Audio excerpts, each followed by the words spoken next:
Hi all, welcome back to EduPod. Then നമ്മൾ ഇന്ന് നോക്കാൻ പോകുന്നത് പ്ലസ് വൺ ജോഗ്രഫിയിലെ ഏറ്റവും പ്രധാനപ്പെട്ട കുറച്ച് ക്വസ്റ്റ്യൻസ് അതിൽ നിന്ന് ഒരിക്കലും മിസ് ചെയ്യാൻ പാടില്ലാത്ത എന്തായാലും നമുക്ക് എക്സാമിന് ചോദിക്കാൻ ചാൻസ് കൂടുതലുള്ള ക്വസ്റ്റ്യൻസ് ആണ്. അത് നമ്മൾ നമ്മുടെ എഡ്യൂപോർട്ടിന്റെ ക്രാഷ് ബാച്ചിനെ കുറിച്ച് നിങ്ങൾ എല്ലാവരും അറിഞ്ഞിട്ടുണ്ടാകും അല്ലേ? അറിയാത്തവരായിട്ട് ആരും ഉണ്ടാവില്ലല്ലോ. ജസ്റ്റ് നിങ്ങൾ ഇപ്പോൾ ചെയ്യേണ്ട കാര്യം ഇത്ര മാത്രമാണ്, നമ്മുടെ ഗൂഗിൾ ഫോം ഒന്ന് ഫില്ല് ചെയ്തിട്ട് കേട്ടോ. നമ്മുടെ കമന്റ് ബോക്സിന്റെ മുകളിൽ നിങ്ങൾക്ക് ഗൂഗിൾ ഫോം കാണാൻ പറ്റും. ആ ഫോം ഒന്ന് ഫില്ല് ചെയ്യുക. ദെൻ ആദ്യം ജോയിൻ ചെയ്യുന്ന 1000 സ്റ്റുഡൻസിനാണ് നമ്മുടെ ഈ ഒരു 1799 നമുക്ക് ഓഫർ ലഭ്യമാകുന്നത്. നിങ്ങൾ ശ്രദ്ധിക്കേണ്ട കാര്യം, നമ്മുടെ ഫോക്കസ് എന്ന് പറയും നമ്മൾ പബ്ലിക് എക്സാം ആണ്. അപ്പൊ എന്ത് ചെയ്യുക, നിങ്ങൾ എല്ലാം സെറ്റ് അല്ലെങ്കിൽ അല്ലെ, പഠനങ്ങളൊന്നും നല്ല വഴിക്കല്ല പോകുന്നത്, ഫോക്കസ് ചെയ്യാൻ പറ്റുന്നില്ല, അല്ലെങ്കിൽ മടിയാണ് കാരണം, ഓക്കെ എന്തുകൊണ്ട് എനിക്ക് നല്ല രീതിയിൽ പഠിക്കാൻ പറ്റുന്നില്ല, അതും അല്ലെങ്കിൽ മറന്നു പോവുകയാണ്, ഓക്കെ അങ്ങനെ നിങ്ങൾക്ക് എന്ത് പ്രശ്നങ്ങളും ഉള്ളവരും ഉണ്ടാകും. അപ്പം എന്താ ചെയ്യുക, ഇത്രയും കാലം നമ്മൾ പഠിച്ചു, ടോപ്പിക്സ് എല്ലാം ഞാൻ മറന്നുപോയി, എനിക്ക് അറിയായിരുന്നു, പക്ഷെ ക്വസ്റ്റ്യൻ പേപ്പർ കിട്ടുമ്പോൾ എനിക്ക് എന്തുകൊണ്ട് എനിക്ക് ഇതൊന്നും ഓർത്തെടുക്കാൻ പറ്റുന്നില്ല. അത് നിങ്ങൾക്ക് ഈ ഒരു ക്രാഷ് ബാച്ചിലൂടെ നിങ്ങൾക്ക് എന്ത് ചെയ്യാം, സോൾവ് ചെയ്യാൻ സാധിക്കും. അപ്പൊ നിങ്ങൾ എന്തായാലും നോക്കേണ്ട പ്രധാനപ്പെട്ട ടോപ്പിക്സ് നോക്കാം. ഫസ്റ്റ് വൺ ഈസ് ദെൻ നമ്മുടെ ഫസ്റ്റ് ചാപ്റ്റർ ഉണ്ട്, എല്ലാവർക്കും അറിയാം നമ്മുടെ ഫസ്റ്റ് ചാപ്റ്റർ ദ ജോഗ്രഫി അല്ലെ, based on the regional approach. ഈ ഒരു ഭാഗത്ത് നിന്ന് എന്തായാലും നമുക്ക് ക്വസ്റ്റ്യൻസ് പ്രതീക്ഷിക്കാം. ഏതൊക്കെയാണ് മെയിൻ ബ്രാഞ്ചസ് എന്ന് പറയുന്നത് റീജിയണൽ ജോഗ്രഫിയുടേത്? Regional studies, regional analysis, regional development, regional planning. പ്രാദേശിക പഠനങ്ങൾ, പ്രാദേശിക അപഗ്രഥനം, പ്രാദേശിക വികസനം, പ്രാദേശിക ആസൂത്രണം. ഈ ഒരു ഭാഗത്ത് നിന്ന് മക്കളെ ക്വസ്റ്റ്യൻസ് പ്രതീക്ഷിക്കാണ്ട്. അപ്പൊ എന്ത് ചെയ്യാം, നന്നായിട്ട് ആ ഭാഗം പഠിക്കാം. അടുത്തത് natural Hazard. Earthquake cause many effects. Mention a few hazardous effects of an earthquake. ഇവിടെ ഒരു പ്രകൃതി ദുരന്തം എന്ന നിലയിൽ അല്ലെ, ഭൂകമ്പങ്ങൾ ധാരാളം നാശനഷ്ടങ്ങൾ സൃഷ്ടിക്കുന്നുണ്ട്. അപ്പൊ അതിന്റെ നാശനഷ്ടങ്ങൾ എന്തൊക്കെയായിരിക്കാം എന്നൊരു ക്വസ്റ്റ്യൻ നമുക്ക് 3 മാർക്കിനൊക്കെ ചോദിക്കാറുണ്ട് അല്ലെ. എന്തൊക്കെ നിലം കുലുങ്ങാറുണ്ട്, ഇതൊക്കെ നമുക്ക് അറിയാവുന്ന കുറച്ച് കാര്യങ്ങളൊക്കെ തന്നെയാണ് അല്ലെ. അണക്കെട്ട് തകർന്നുള്ള വെള്ളപ്പൊക്കങ്ങള്, തീപിടുത്തങ്ങള്, സുനാമി പോലെയുള്ള പ്രശ്നങ്ങളൊക്കെ ഉണ്ടാവാറുണ്ട്. അടുത്തൊരു പ്രധാനപ്പെട്ട ടോപ്പിക്കാണ് the features of north plain in India. ഇന്ത്യയിലെ വടക്കൻ സമതലത്തിന്റെ സവിശേഷതകൾ. ഇത് നിങ്ങൾ ശ്രദ്ധിക്കേണ്ട കാര്യം കേട്ടോ. Formed by alluvial deposit.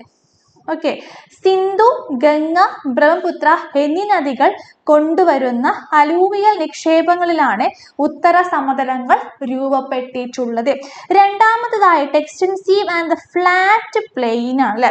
വ്യാപകവും സമതലവുമായ ഈ പ്രദേശം കൃഷിക്കും മനുഷ്യവാസത്തിനും ഏറ്റവും അനുയോജ്യകരമാണ്. അതുപോലെ ഹൈലി ഫെർട്ടിലൈസ്ഡ് സോയിൽ അല്ലെ, ഇവിടെ കാണപ്പെടുന്ന അലൂവിയൽ മണ്ണ് എന്താണ്, ഫലപുഷ്ടമായതിനാൽ നെല്ല്, ഗോതമ്പ്, കരിമ്പ് എന്നിവയുടെ കൃഷിക്ക് എന്താണ്, വളരെ സഹായകരമാണ്. അതുപോലെ ഡെൻസ് പോപ്പുലേഷൻ, നമുക്കിവിടെ ഫലപുഷ്ടമായ മണ്ണും നല്ല ജലസമ്പത്തും ഉള്ളതിനാൽ ആളുകൾ തിങ്ങിപ്പാർക്കുന്നതായിട്ട് ജനസാന്ദ്രത കൂടിയ ഒരു ഏരിയാസും കൂടി ആണ്. അതുപോലെ വെൽ ഡെവലപ്ഡ് റിവർ സിസ്റ്റം നമുക്ക് ഇവിടെ കാണാൻ പറ്റും അല്ലെ. സ്ഥിരപ്രവാഹമുള്ള നിരവധി നദികളും ഉപനദികളും ഉള്ളത് ജലസേചനത്തിനും ഗതാഗതത്തിനും എന്ത് ചെയ്യാറുണ്ട്, സഹായകരമാവാറുണ്ട്. Then it is the indirect sources and earthquake. ഭൂകമ്പത്തിന്റെ പരോക്ഷ ഉറവിടങ്ങൾ ഏതൊക്കെയാണ് അറിയാലോ.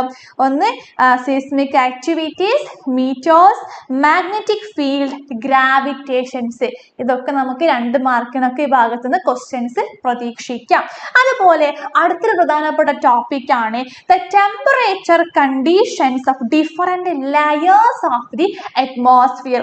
അന്തരീക്ഷത്തിലെ വിവിധ പാളികളുടെ താപനില അവസ്ഥകൾ ഏതൊക്കെയാണെന്ന് വിശദീകരിക്കാം. ഇവിടെ ശ്രദ്ധിക്കാം.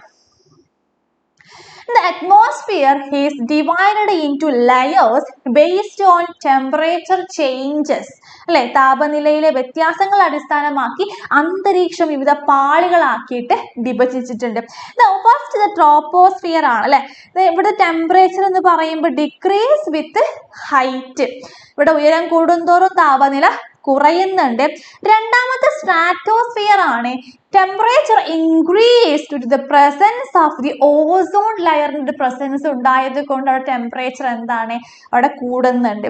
ദെൻ മറ്റൊന്ന് മെസോസ്ഫിയർ ആണ്. ഇവിടെ ടെമ്പറേച്ചർ എഗെയിൻ ഡിക്രീസ്. ഇവിടെ വീണ്ടും മുകളിലോട്ട് പോകുമ്പോൾ എന്ത് ചെയ്യുന്നുണ്ട്, ടെമ്പറേച്ചർ കുറയുന്നുണ്ട്. ഒരു കോൾഡസ്റ്റ് ലെയറിലോട്ട് അത് പോകുന്നുണ്ട്. ലാസ്റ്റ് തെർമോസ്ഫിയർ ആണ്. Temperature rise sharply with the absorption of a solar radiation. ഇതും നമുക്ക് ഇവിടെ കാണാൻ പറ്റുന്നില്ല. കൂടുതൽ ആഗിരണം ചെയ്യുന്ന താപനില വേഗത്തിൽ ഉയരുന്ന ഒരു ഏരിയയാണ്. അടുത്തത് the 3 types of plate boundaries ആണ്. ഏതൊക്കെയാണ്? ഡൈവേർജന്റ് ബൗണ്ടറീസ് ഓർക്കുന്നുണ്ടല്ലോ. Then convergent boundaries and transform boundaries. വിയോജന സീമകൾ, സംയോജന സീമകൾ, രൂപാന്തര സീമകൾ ഓരോന്നും പഠിച്ചു വെക്കുക. It's a very very very important. അടുത്തത് അന്തരീക്ഷ താപ കൈമാറ്റത്തിന്റെ 3 രീതികൾ അറിയാലോ. Conduction, convection, radiation. ഈ ഒരു ടോപ്പിക്കിൽ നിന്ന് നമുക്ക് എപ്പോഴും ക്വസ്റ്റ്യൻസ് കണ്ടുവരാറുണ്ട്. It's a very very very important. അത് പ്രധാനപ്പെട്ട ടോപ്പിക്കാണ്. ദ ഇൻഡസ് റിവർ, ഗംഗ റിവറിന്റെ അതിന്റെ ഒറിജിനെ കുറിച്ച്, അതിന്റെ ഇമ്പോർട്ടൻസ്, അതിന്റെ ട്രിബ്യൂട്ടറീസ്, അതിന്റെ ലെങ്ത്തും കാര്യങ്ങളൊക്കെ എന്താണ് എക്സാമിന് ചോദിച്ചു കണ്ടിട്ടുണ്ട്. നമ്മൾ ഡീറ്റെയിൽ ആയിട്ട് നമ്മൾ ലൈവിൽ ഡിസ്കസ് ചെയ്യും. അതുപോലെ the reason of the declining of wild life in India. ഇന്ത്യയിലെ വന്യമൃഗ വൈൽഡ് ലൈഫിന് ഡിക്ലൈൻ്റെ കാരണങ്ങളൊക്കെയാണ്. ഒന്ന് ഡീഫോറസ്റ്റേഷൻ ആണ്. ഓക്കെ, മറ്റൊന്ന് ഇല്ലീഗൽ ഹണ്ടിങ് ആണ്. And rapid urbanisation and industrialisation ഒക്കെ റീസൺ ആണ് കേട്ടോ. അടുത്ത് 2 മാർക്കിനൊക്കെ ജിയോമോർഫോളജി എന്താണെന്ന് ചോദിച്ചു കണ്ടിട്ടുണ്ട്.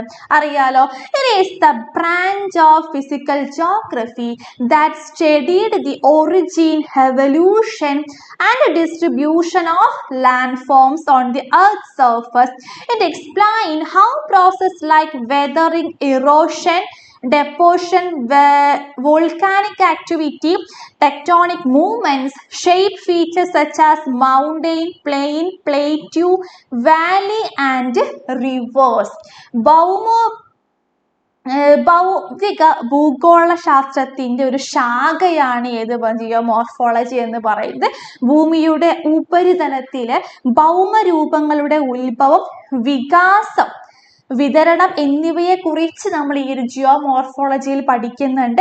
Then weathering, erosion, deposition, then volcanic activities, tectonic movements തുടങ്ങിയ പ്രക്രിയകളെ, പർവ്വതങ്ങളെ, സമതലങ്ങളെ, പീഠഭൂമികളെ, താഴ്വരകളെ, നദികൾ എന്നിവ എങ്ങനെയാണ് രൂപപ്പെടുന്നത് ഒക്കെ നമ്മൾ പഠിക്കുന്ന ഇവിടെ ജിയോമോർഫോളജിയിൽ അത് എക്സ്പ്ലെയിൻ ചെയ്യുന്നുണ്ട്. അപ്പൊ അതും പഠിച്ചു വെക്കുക. അടുത്തത് the differentiate between epicenter and seismic focus. It's a very important focus. അറിയാലോ, ഭൂമിയുടെ ഉള്ളിൽ ഭൂകമ്പം ആരംഭിക്കുന്ന സ്ഥലമാണ് എന്ത്, ഫോക്കസ്. എന്നാൽ ഉത്ഭവ കേന്ദ്രത്തിന് നേരെ ഭൗമപുടത്തിന്റെ മുകളിൽ ഭൂകമ്പം ആരംഭിക്കുന്ന സ്ഥലമാണ് എപ്പിസെൻട്രം. അത് പ്രധാനപ്പെട്ട what is the urban forest, എന്താണ് നഗരവൽക്കരണം, ക്വസ്റ്റ്യൻസ് വന്ന് കാണാറുണ്ട്. ഇതെന്താണ് നഗരവൽക്കരണത്തിൽ നഗരങ്ങളിലും പട്ടണങ്ങളിലും പ്രാന്തപ്രദേശങ്ങളിലുമുള്ള പൊതുസ്ഥലങ്ങളിലും സ്വകാര്യ സ്ഥലങ്ങളിലും മരങ്ങൾ വെച്ച് പിടിപ്പിക്കുന്ന ഒരു പ്രോസസ്സാണ് അർബൻ ഫോറസ്ട്രി. അതുപോലെ identify the atmospheric layers, troposphere, stratosphere, mesosphere, thermosphere, exosphere ഒക്കെ എന്താണ് ഇമ്പോർട്ടൻ്റ് ആണ്. അടുത്തത് എന്താണ് ഗ്ലോബൽ വാർമിംഗ്, അറിയാലോ, ഒക്കെ ഇമ്പോർട്ടൻറ്റ് ടോപ്പിക്സ് ആണ്. ദെൻ ഇന്ത്യയുമായിട്ട് കര അതിർത്തി പങ്കിടുന്ന രാജ്യങ്ങളെ പാകിസ്ഥാൻ, അഫ്ഗാനിസ്ഥാൻ, ചൈന, നേപ്പാൾ, ഭൂട്ടാൻ, ബംഗ്ലാദേശ്, മ്യാൻമർ ഒക്കെ എന്ത് ചെയ്യുക, പഠിച്ചു വെക്കുക. And what is the karewas? Which is the agent of denudation responsible for it. അപ്പൊ എന്താണ്? കാശ്മീർ താഴ്വരയിൽ കാണപ്പെടുന്ന ഒരു പരന്ന മുകൾ തട്ടുകളോ മേശ പോലെയുള്ള രൂപങ്ങളോ ആണ് കരേവകൾ എന്ന് പറയുന്നു. പുരാതന തടങ്ങളിൽ നിക്ഷേപിച്ചിരുന്ന കളിമണ്ണ്, അല്ലെ, ചെളി, മണൽ എന്നിവയുടെ ഒരു കട്ടിയുള്ള നിക്ഷേപങ്ങൾ കൊണ്ടാണ് ഇത് നിർമ്മിച്ചത്. അപ്പൊ ഇതൊരു ലാൻഡ് ഫോം ആണ്. കരേവകളുടെ രൂപീകരണത്തിന് കാരണമാകുന്ന പ്രധാന ഘടകം ഒഴുകുന്ന വെള്ളമാണ്. അപ്പോൾ റണ്ണിങ് വാട്ടർ ആണ് ഇവിടുത്തെ ജിയോമോർഫിക് ഏജന്റ് എന്ന് പറയുന്നത്. അടുത്തത് the differentiate between absolute humidity and specific humidity. Very important topic. എപ്പോഴും നമുക്ക് എക്സാമിന് ക്വസ്റ്റ്യൻസ് ചോദിച്ച് കാണാറുണ്ട്. ഓക്കെ, അപ്പൊ ഇത്രയും കാര്യങ്ങളാണ് നമ്മൾ ഒരിക്കലും നിങ്ങൾ മിസ് ചെയ്യാൻ പാടില്ലാത്ത ടോപ്പിക്സുകളാണ്. അപ്പൊ എന്ത് ചെയ്യും, നന്നായിട്ട് പഠിക്കുക. ബാക്കി നമ്മൾ ഓരോ കാര്യങ്ങളും നമ്മൾ ലൈവിൽ എക്സ്പ്ലെയിൻ ചെയ്ത് പറയുന്നതായിരിക്കും. അതുവരെ ഒരു ബൈ.